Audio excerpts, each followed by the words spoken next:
So I'm very happy to once again have David with me this morning. Good morning, David. Good morning, Meria. I hear you blew the doors off the place in California this week. Well, it was a presentation and an energy, Meria, beyond anything I've experienced this far. And there is something going on because over the last few weeks, I've been going through a very tangible personal shift. And I was just saying to people, in the days before, this shift has taken place, part of me, and taken place in me, and I didn't know how it was going to come out, and then I speak for 8 hours, 9 hours in Santa Monica, and a really, really big audience, and the interaction between us and the energy exchange between us. I mean, it was extraordinary, the level of energy and the power of the energy and the unity of the energy. It was just a memorable experience. And I was interested to see someone who was in the audience who wrote a review and picked up what I was feeling on the stage. In the audience, they were feeling the same, and it was memorable, and it can become addictive when you're in an energy field like that with people of like mind and open hearts. It's just an amazing experience. I feel so privileged to do what I do. I mean, all the challenges are as nothing compared with the experience of getting into that kind of energy. Amazing. Oh, I totally agree. And I wonder if it's, could be a combination of things. One, I guess the people in Santa Monica are probably a lot more enlightened or aware than most people. But the other thing is, there's so much energy on the planet right now, and a lot of it's spiritual energy. And here you are doing, basically spiritual work, no matter how you look at it. So I'm not surprised that you got the reaction you did. I think that's going to continue. Well, the thing that I noticed, it's like many people will know what I'm talking about, who've experienced it. There comes a point when it's almost like you hit a glass ceiling, and you're about to break through to something beyond it, something you've not experienced before. And I was in the Ukraine in February, and I just started to pick it up a bit about that time. And then as it's come on for the last 3 weeks, it's like this breakthrough has happened into another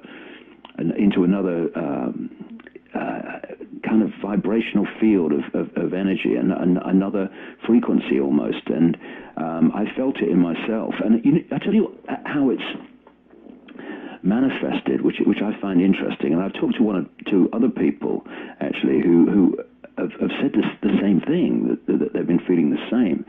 When we go through life and we have challenges and we have upsets and we have things we'd rather not be happening, and we kind of react emotionally to it, and oh God, how's this going to turn out, and all the rest of it.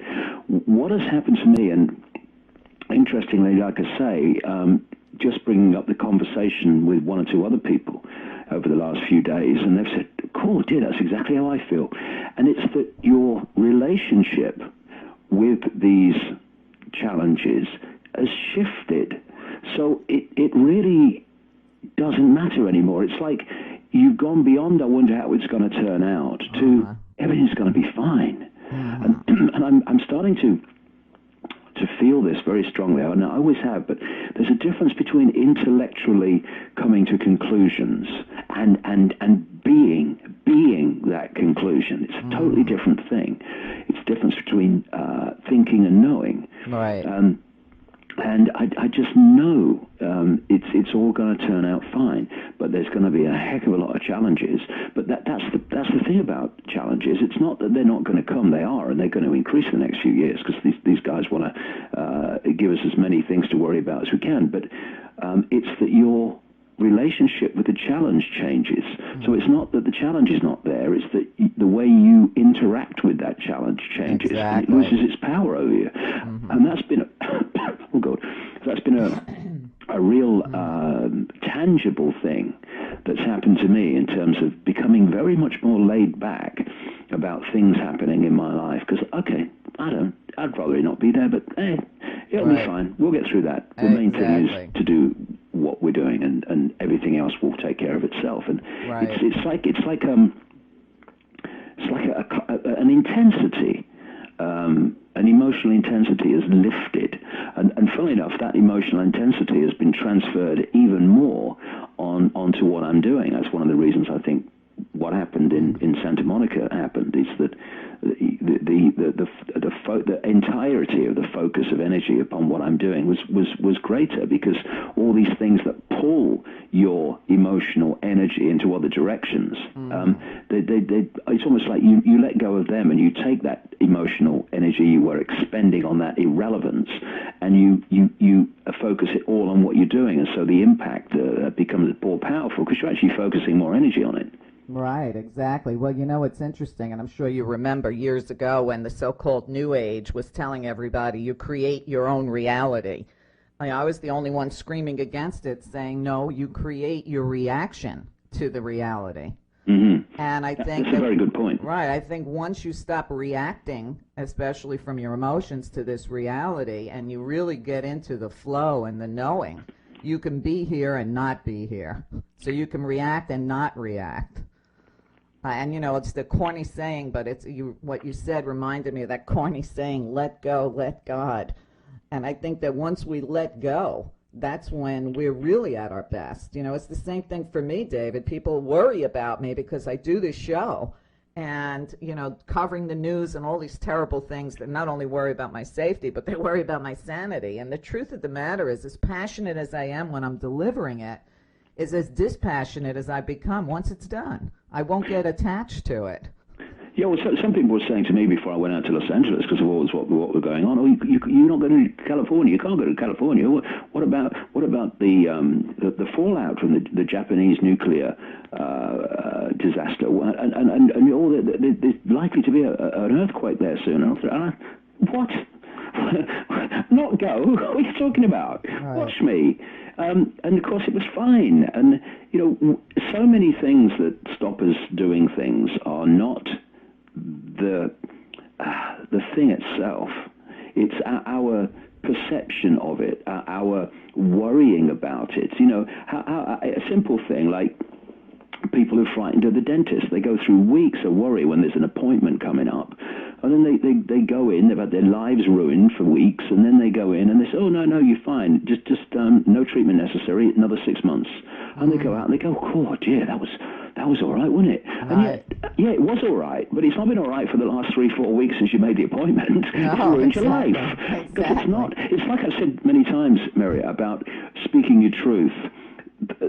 All the things that go through your mind, that if I speak my truth and it's different from the norm, it's different from what people around me think, then this is going to happen and that's going to happen, and what about that? All the consequences are actually manifesting in your own mind. Mm-hmm. And then when you speak your truth, all right, there are challenges here and there, but it's nothing like as hard as you think it's going to be, and it's in thinking what the consequences are going to be that stops you actually doing it and realizing actually it's easier than I thought it was.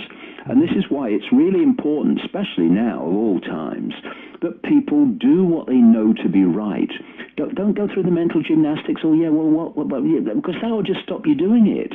Do what you know to be right, and you'll find that it's easier than you think, especially now, because when I started out 21 years ago consciously, long before that unconsciously, I now realize, then you did get some major reactions, but that door that was solid stone shut and locked 2 decades ago, that's now starting to swing. Right. You know, the interesting thing is not just the numbers that come to the events now, it's the kind of people that come. The quality. You know, people who once were in the mainstream wouldn't even thought about this are coming, and the hip-hop community is getting really, really involved in it.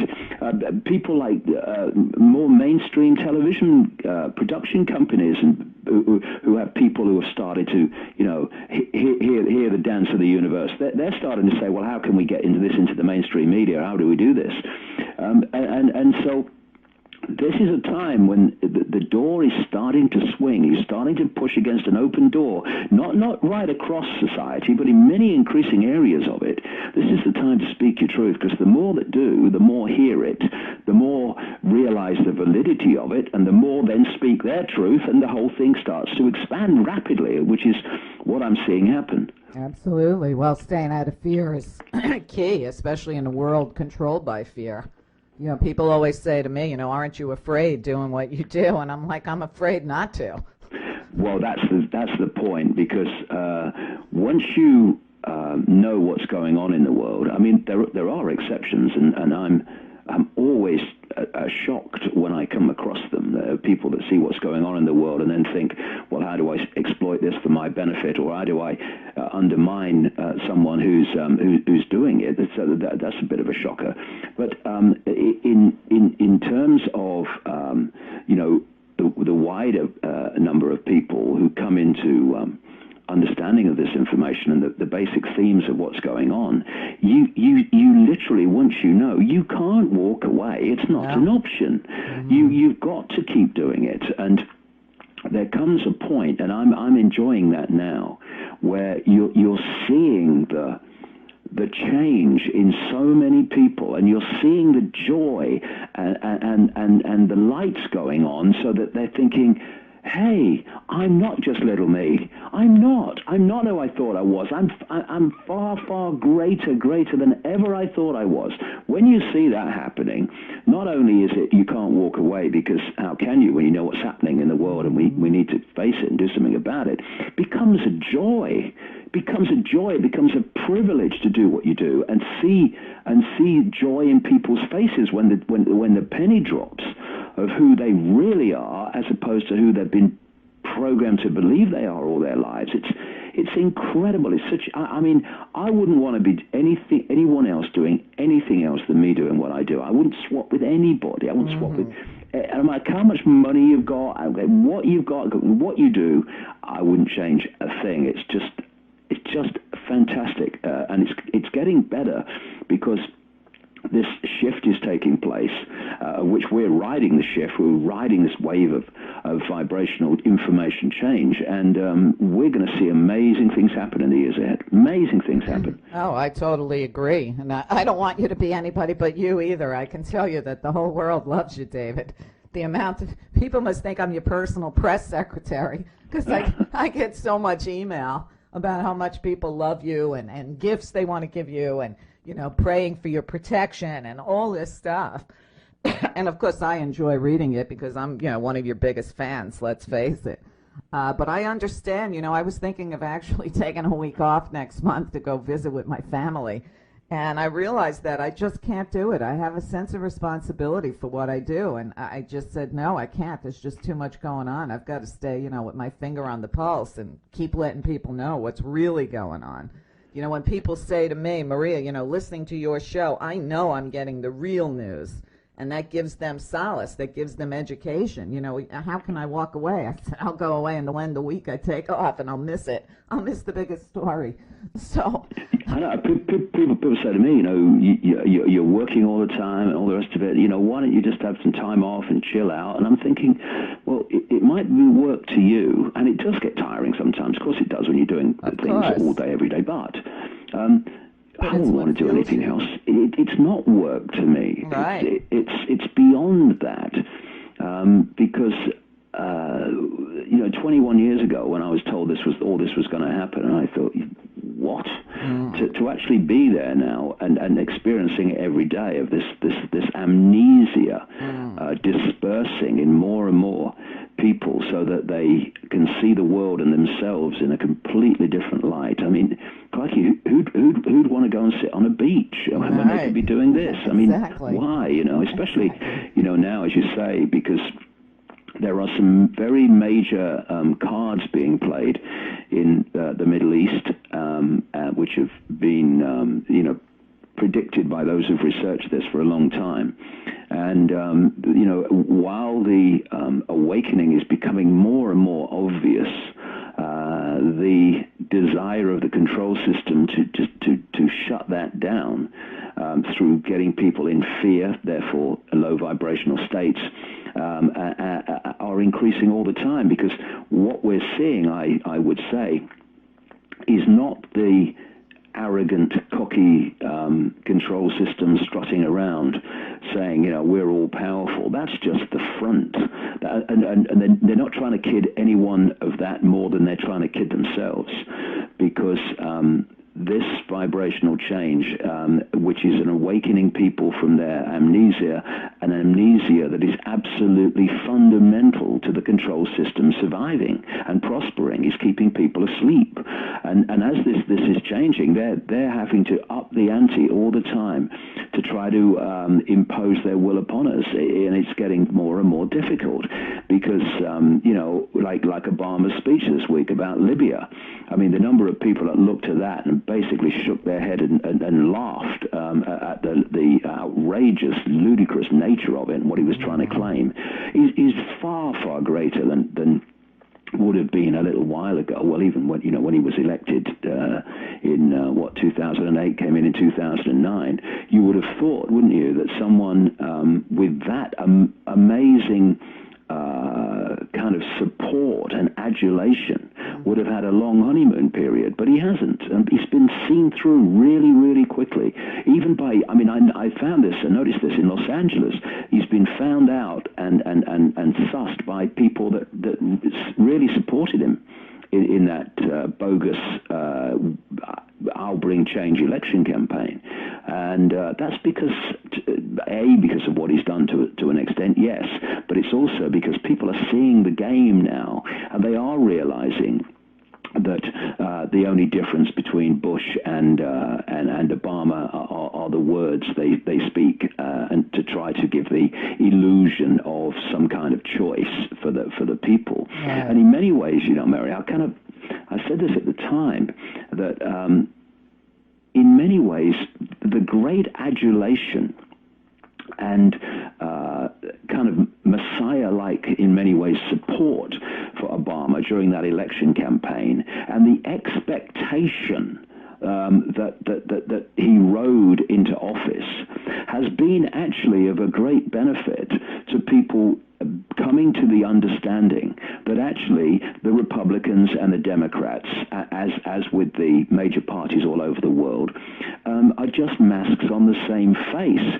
because the reality of the Obama presidency has been so dramatically different to the promises of the election campaigns that and he has continued the policies of Bush and expanded them. And the classic of all classics, of course, was I'll close Guantanamo Bay in a year, and what he's just done recently is announce that military tribunals are going to resume there. It means that people have had to face collectively the reality that they really didn't want to face before, which is actually there is no choice in politics, and the same force controls both sides, and all the other stuff is just flannel to try to kid you and manipulate you into believing you actually do have political choice. And in that way, although of course it's not a good thing that Obama comes in and perpetuates the game as he has and he's doing, it has been a very, very good thing in the stark difference between the promise and the action, and the stark apparent difference between Obama and Bush in their way that they looked at the world, has actually turned out to be very clearly just a package to be sold, and to hide behind the fact that they're both the same because they're both controlled by the same force. That's been a very, very good thing, and I think it's hastened the understanding that America is actually, like Britain, a one-party state. Oh, absolutely. Before he got elected, people wanted me to back him. I'm like, what, are you kidding me? All I could think of was abomination. Yeah. And I told people, I said, he'll be worse than Bush because he's more learned and intelligent, which means he'll be more dangerous. Yes, and when you have a situation that you've got two parties in a country. Sometimes there's three that have any chance of forming a government. Usually it's two. And they're both given distinctly different images. And so, say the Republicans are about removing big government, that's the image, and the Democrats are about imposing big government, right? One of the things they'll do is they'll introduce more big government through the party in power that has a reputation for doing the opposite than they will through the power that has a reputation for doing it. Because, you get a party in power with a reputation for, say, big government, and when they do certain things, people say, see, look, see, told you, big government, look. Then you get the other party in that have a reputation for doing the opposite. Right. And like Reagan, Reagan was all against big government. Reagan-Bush, or Bush-Reagan as it really was during the 80s. And yet those administrations imposed big government in a massive way, control over the people, while having the appearance of giving it away.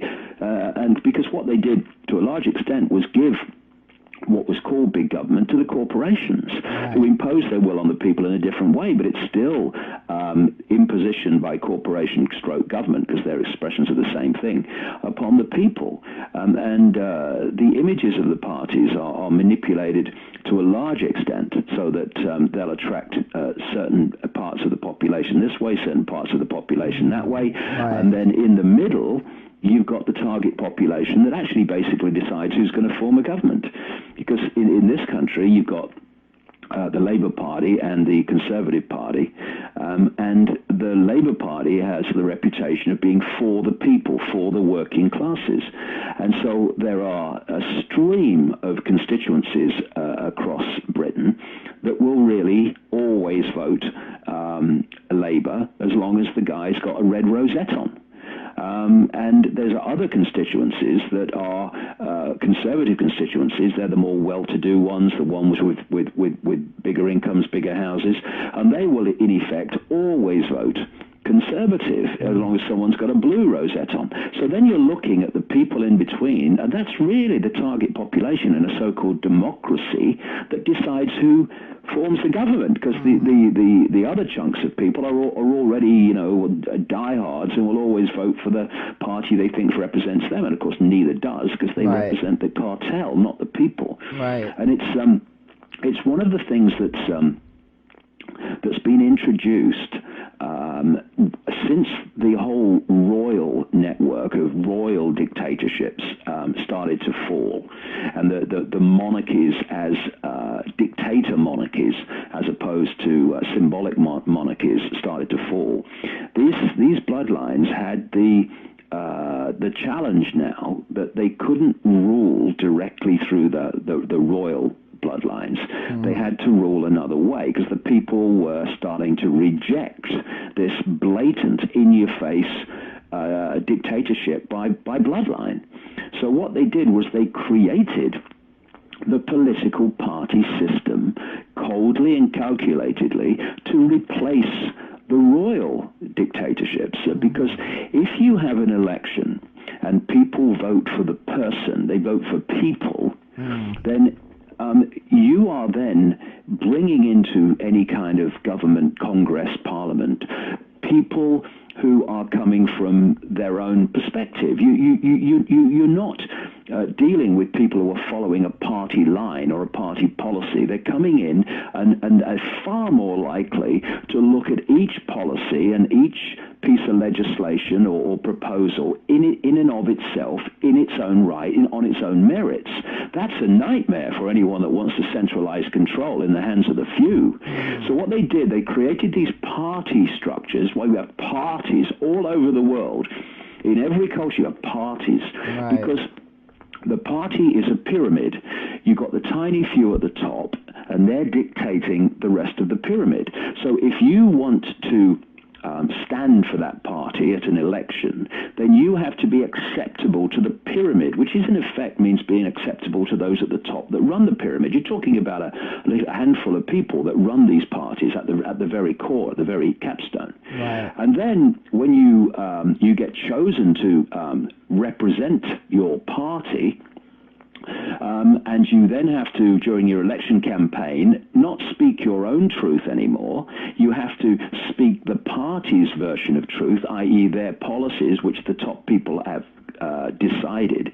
You then get elected, maybe, and you go to Parliament or to Congress, and now they have these things which we call in this country whips.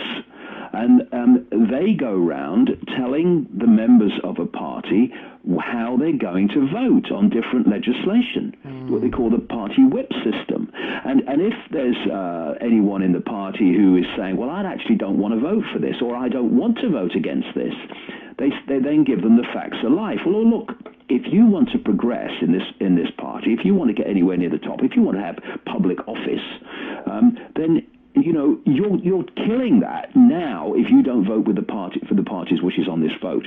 And if they say no to that, they might say, well, what else do they want? Can we offer them some kind of office or offer them some kind of reward for going the way we want? And then the next thing, the final thing is, have we got anything on these people that they wouldn't want to be made public? Maybe we'll go down that route. And so for all these different methods, the vast majority of people, once they're in the party machine, which is what it is, program, then they move as one unit, and the, quote, rebels in votes are very, very few, often almost non-existent. So now you've got a situation where a handful of people at the top of these two parties in America, Republicans and Democrats, are dictating to the whole party pyramid, and thus the people behind them, the force that controls both sides, they only have to control the people at the top to control the whole pyramid through this system, which they never could if you had a system where individuals without party allegiance were elected, and then they made their judgment based on the merits of the legislation, the merits of the debate, and not on, you will vote this way or else. Right. Well, when people ask me, what party are you with, I tell them the only party I'm interested in is where's the party. And as far as those as far as your party whips, maybe they should be whipping the party instead. It's interesting that, they call Britain the mother of parliaments. And in so many ways, this tiny little island just off the European mainland has been the focal point for selling a whole blueprint of how societies are run and how they are administered and governed to the world. Because it's like, oh yes, the mother of parliaments, in London. Yeah, but what is the mother of parliaments all about? Exactly the same structure that I've just described, and it's been sold to all the former colonies. And so you go into these different countries where they speak very different languages and they have very different histories, and they have parliaments with parties. It's a global blueprint that's come out of here. And what I discovered the other day from someone I was chatting to is that countries around the world, they send their diplomats and major public administrators to Britain to be trained to do their job. This is how you do it.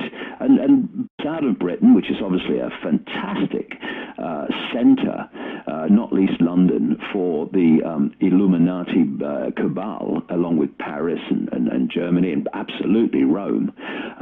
This blueprint has been sold to the world as this is democracy. And then what you do next, and they've done it, is equate democracy means freedom. So you're in a situation where you vote for someone in your area, say, Arizona or your constituency in Britain, and he or she goes off to Parliament and Congress and the Senate, etc., and they vote according to how the party tells them to vote. So they're not voting for you. They're not carrying your view. They're carrying the party's view, and the party is controlled by this cabal hierarchy that controls the other party you could have voted for if you'd have chosen to. And the administration of state departments and all this stuff is also part of the same centrally controlled blueprint. And yet, we are hearing speeches all the time where, Gaddafi should go because it should be a democracy. Well, yeah, well, maybe Gaddafi should go. Maybe all dictators should go. Maybe the Saudi dictators that are being ignored now as they send troops into places like Bahrain and attack peaceful protesters, maybe they should go. Maybe the hierarchy in Egypt should go, because at the moment only Mubarak's gone, not the network that carried out his wishes and many of their own wishes. Maybe they all should go. But if you're going to equate what follows with the system I've just described, which is of parties, and now in Egypt they're saying, there's this party and there's that party now emerging. Yes, same blueprint. If you're going to replace it with that, then all you're doing is replacing dictatorship by individual with dictatorship by party machine. And indeed, not even party machine, dictatorship by that few that control the party machine. Where's the democracy in that? If you don't like us, you can have another vote in 4 or 5 years, yes, for the other party that's controlled by the same people that control you. Exactly. And so it goes on. And this is why it is absolutely vital that people in America and Britain, of course, we had big protests here in London last weekend, and across the Middle East, that they get informed about how the game is played and don't get caught kind of mouthing the platitudes and the meaningless words of "we want democracy." I mean, as I said in my event in Santa Monica, if we're going to be free, then we must start to understand what freedom is. And it ain't democracy. That's just another form of tyranny. I pointed out that, when we had those massive protests in Cairo, amazing, we want freedom. And although the trigger was manipulated and the way they want to push it is manipulated, that's genuine anger and rage at suppression coming out among the vast majority of those people. Absolutely. But every now and again, they said, we want freedom, we want freedom, we want to be free. And then every now and again during the day, at the appointed time, large numbers of them just stopped and got on their knees and basically pointed to Mecca. So it's like we've got to re-equate what we mean by freedom. Because if we think, and this is the way it's sold, and so many people buy it, like in the Middle East at the moment, if we're going to equate freedom with just having a vote every 4 or 5 years, where the people we vote for go off and do as they like, then we ain't going to have a revolution of freedom at all. We're just going to have another form of tyranny. Exactly. David, we're going to go to a short break, but I'm going to tell people stay with us because we'll be right back with more. So stay tuned. Okay, we're back. Welcome back to Conversations with David. My co-host, David Icke. David, before the break, you've been talking about, the tyranny that passes under so many different names. I keep saying to most Americans, they are realizing, and very rapidly, that we have no freedom or democracy in this country. So I see that as a big plus, the awakening here. The other thing is Americans seem to be immune to a lot of the fear that's being thrown their way. There's almost an immunity to all this fear on the nuclear meltdown, on what's going on with Libya. I think 9/11 for America was the big awakening of all the bullshit that we've been told for so long, and people just don't buy it anymore.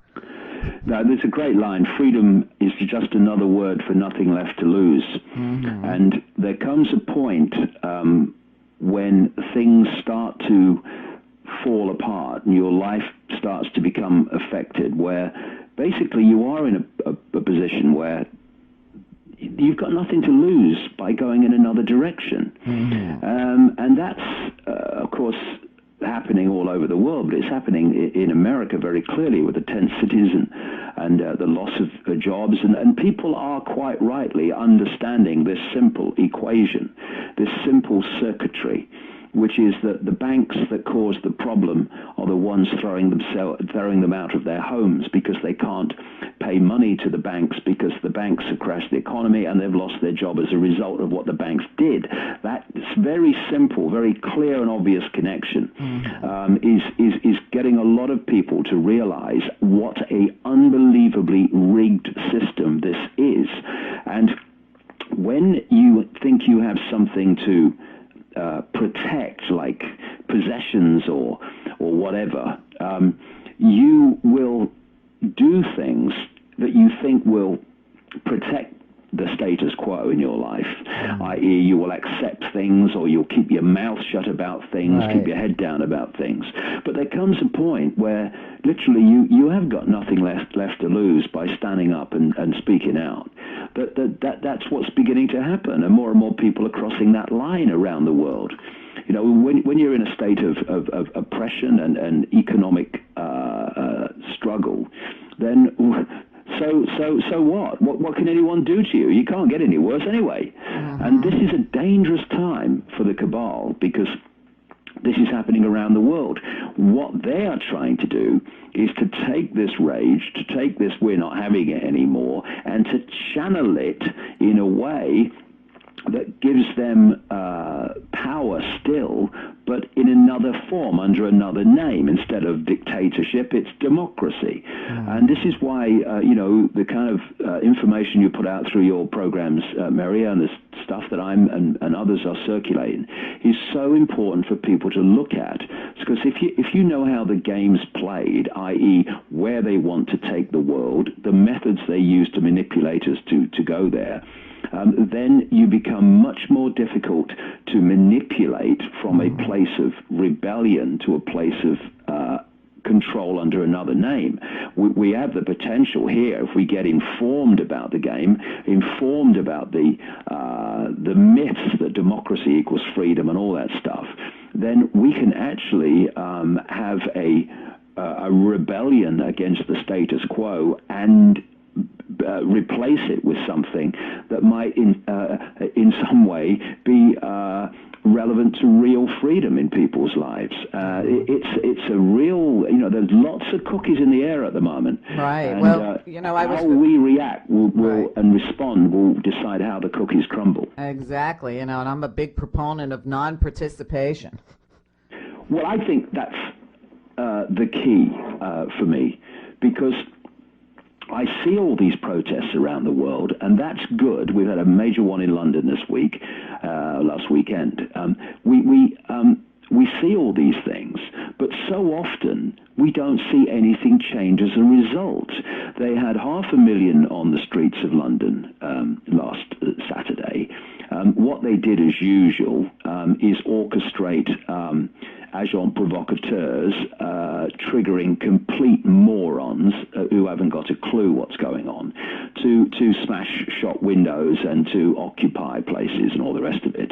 I have not a problem with occupying banks so they can't function, but not violently. So all their headlines were about the violence and not the 500,000 peaceful people who were trying to, through the very nature of the numbers, make a statement about how people are hurting and how people are feeling about the fact that, as in America, major cutbacks in basic necessity public expenditure in all the areas of need are being massively cut back because the economy's in trouble because of the money that's been paid to bail out the banks, who are now paying themselves massive bonuses. No wonder people are getting angry, because it's in your face, it's so blatant. The point is, though, that after that massive protest at the weekend, this government, this David Cameron, Rothschild-controlled Cameron, the family have connections to the Rothschilds, never mind the control of every prime minister by that network. But he said, we're not changing. We're not going to do anything. We're not going to change. We're going to go on as we were. And you see this in the tremendous things that are happening in parts of America and other parts of the world. You have a major protest, and people go, "Whoa!" People are starting to stand up. But then the people go home, and nothing changes.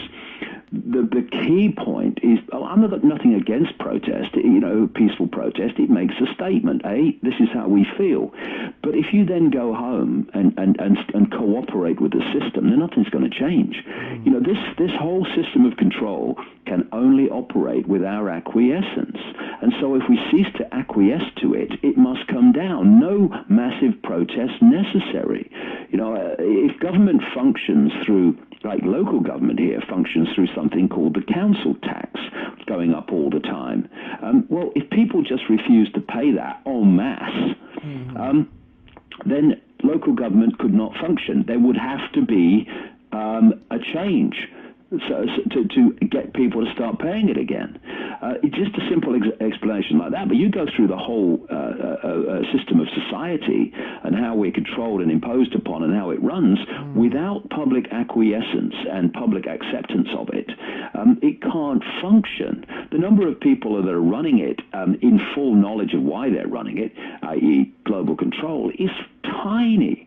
And that's where it's vulnerable, because it needs us to conform to what it demands for them to get it to run as it does. And the other thing, of course, it needs to recruit people from the target population in uniforms and dark suits to administer and enforce the system upon people. And all these areas make it vulnerable to people actually saying we're not cooperating anymore. Non-cooperation is what we need, not even mass protest. I'm not saying don't do it, but it's ineffective if it doesn't go alongside non-cooperation with building our own prisons. Well, the statement by John Kennedy comes to mind when you're saying this, where he said, those who make peaceful revolution impossible will make violent revolution, inescapable. Yes, and they do it on purpose, because I wrote an article about 2 years ago, around the time we had this financial crash in September 2008, because see what was coming. The economic impact of that initial collapse was clearly eventually going to get vast numbers of people on the streets because of the way that dominoes were going to fall and really impact upon the lives of vast numbers of people. And I wrote an article, and I think the headline of it was "Don't Riot, it's just what they want," or worse to that effect. Right, I remember. Because if we and most people don't, it's a kind of a real simple connecting of things here. Why do governments, intelligence agencies, etc., why do they place agents provocateurs in among peaceful demonstrations to cause trouble, to attack police, to smash shop windows and all the rest of it? Why do they do that? Because, first of all, the very focus of the reporting of that peaceful mass demonstration is now focused upon the violence that the agenteurs have triggered, and the few morons who do just follow them, not realizing who they are, have also taken part in.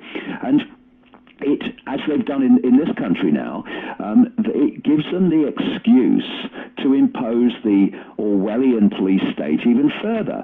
Within days or 2 days of those events in London Saturday, the government was announcing that they were going to bring in new measures to give police more powers in policing these demonstrations and stopping certain people being on them. Right. Now, that's a problem, reaction, solution classic. Exactly. So if we understand that they want violent protest, we can start to appreciate that we shouldn't be giving them what they want. And also, they're not really fearful or anxious about mass protest up to a point.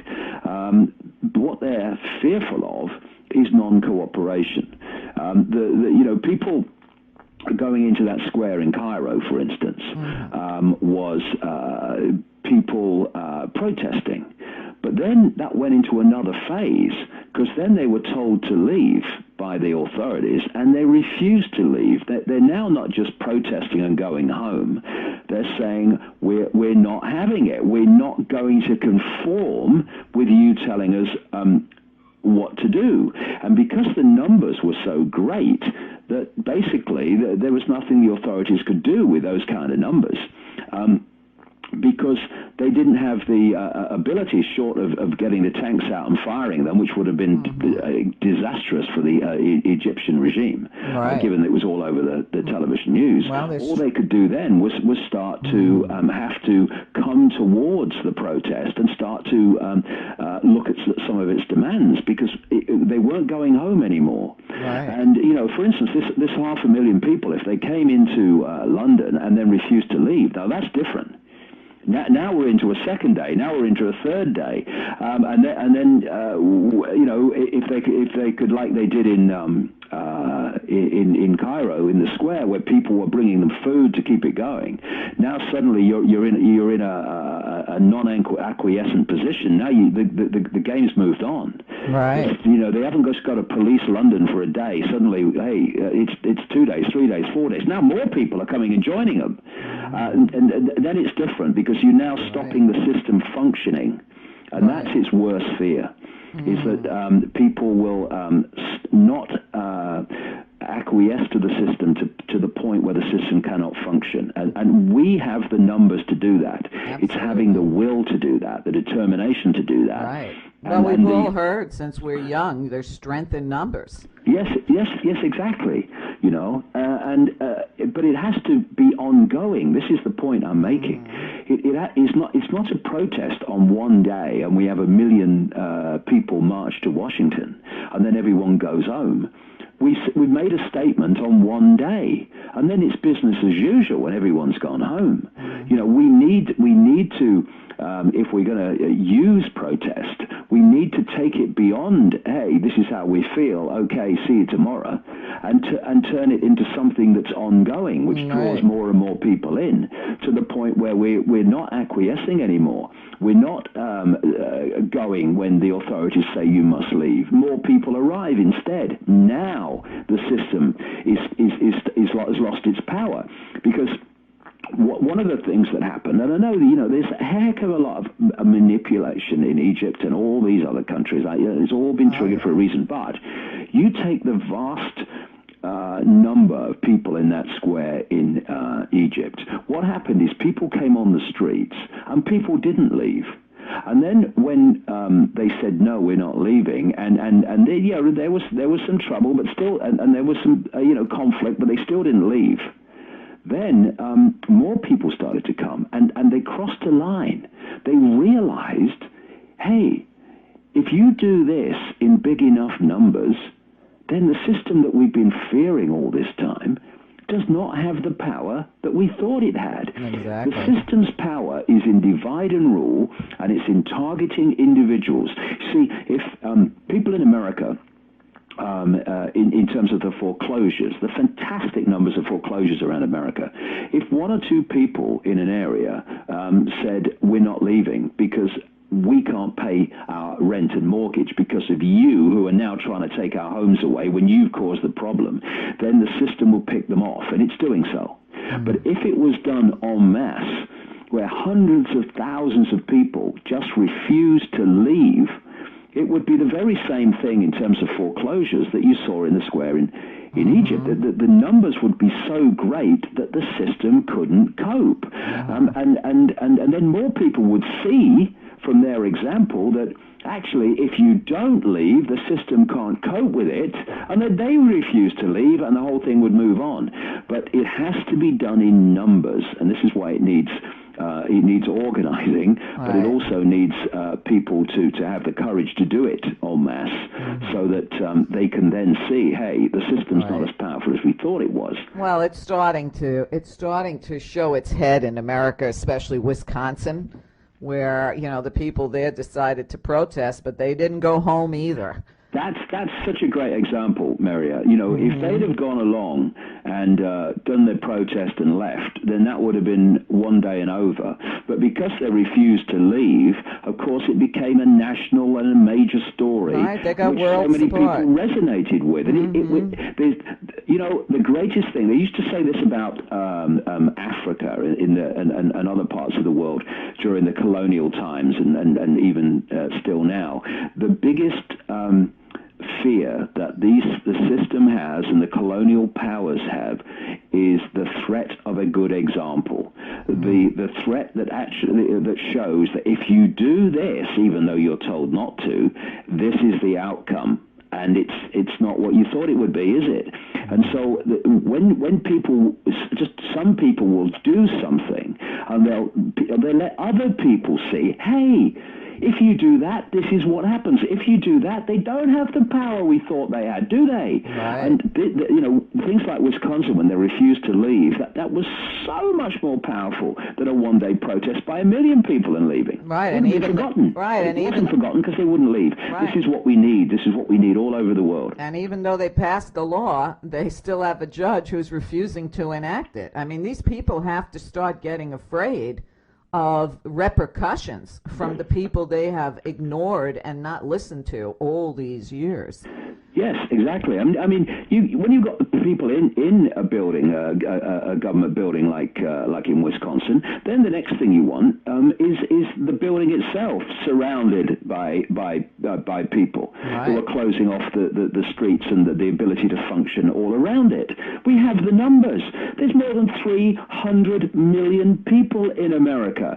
The number running America at the core, you could probably, do on two hands, if that. Right. And all the rest are coming down from that inner core and making their contribution to this suppression. And it's not long as you come down from that pyramid peak that you're meeting people who are doing it without realizing what they're actually doing, that they're actually helping to enslave their own children and grandchildren, their own families in this system. Exactly. And when they start to wake up, the pyramid pawns, you might say, in the dark suits and uniforms, and like the judge, they say, sorry, I ain't having it, then bingo, the game's over. And this is their worst fear, that we unite and we do what we know to be right rather than necessarily what we think might be right for us in the moment, as with people in uniform and dark suit administrations of government. Well, we do what is right, because when they start to break ranks and the people in large numbers start to break out from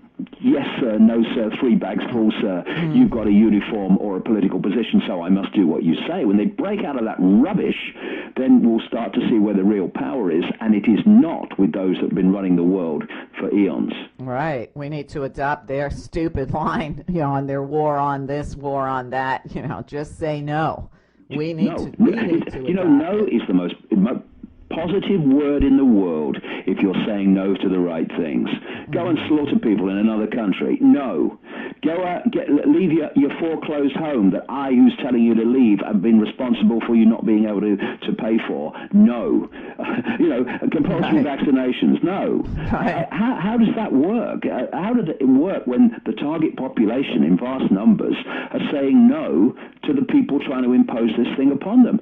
It's over. Exactly. But it's only over when we have the courage to do this. We have the courage to say no, and not just say no, but live no.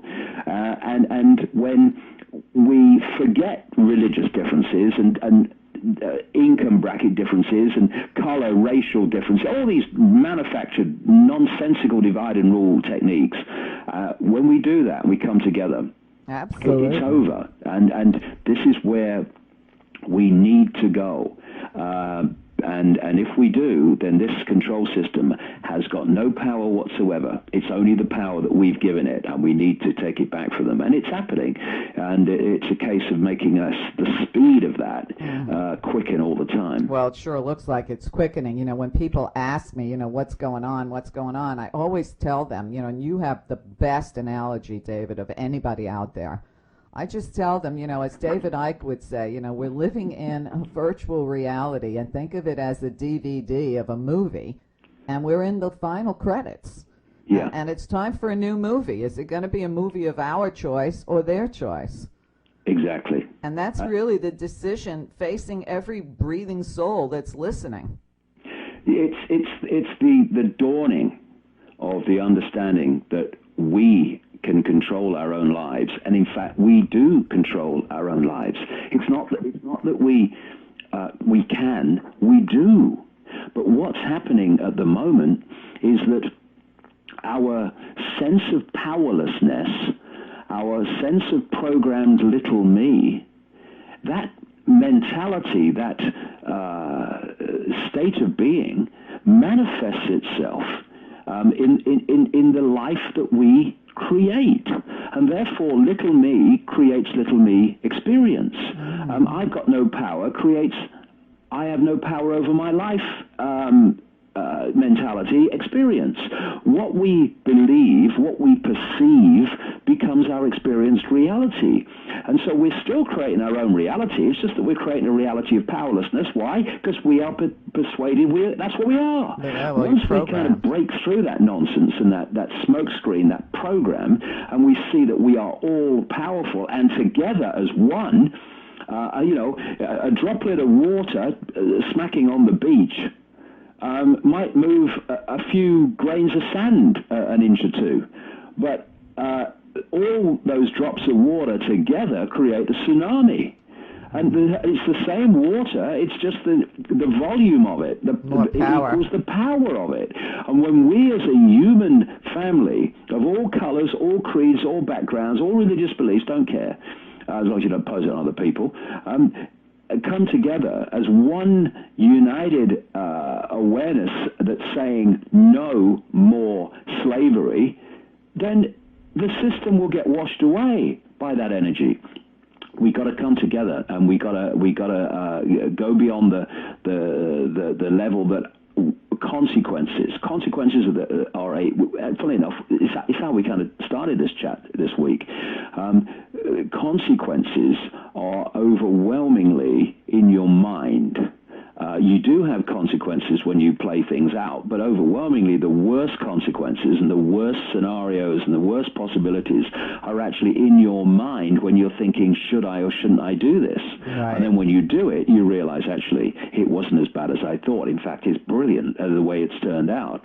And it's persuading ourselves of the consequences that stops us doing it. Let's do it, and then we'll find out what the consequences are, and we'll find that it ain't as bad as we thought it was going to be. And in fact, if we do it together, then the world that we want to bring an end to, i.e. a global control system, going down into the fine detail of our lives now, will be over. And it will be over in an incredibly short time once we reach that critical mass of not just numbers, but collectively critical mass of consciousness that those numbers represent. Absolutely. Well, David, thank you so much for yet another great show today. Yeah, it's been a pleasure. And this Meria, this what we've been talking about today is absolutely at the cutting edge of what needs to happen now, because then this edifice of power will fall, and it's vulnerable now, more vulnerable than it's ever been. When on the face of it, it seems to be more powerful than it's ever been. No, it's more vulnerable because it's vulnerable to public awareness of what it really is.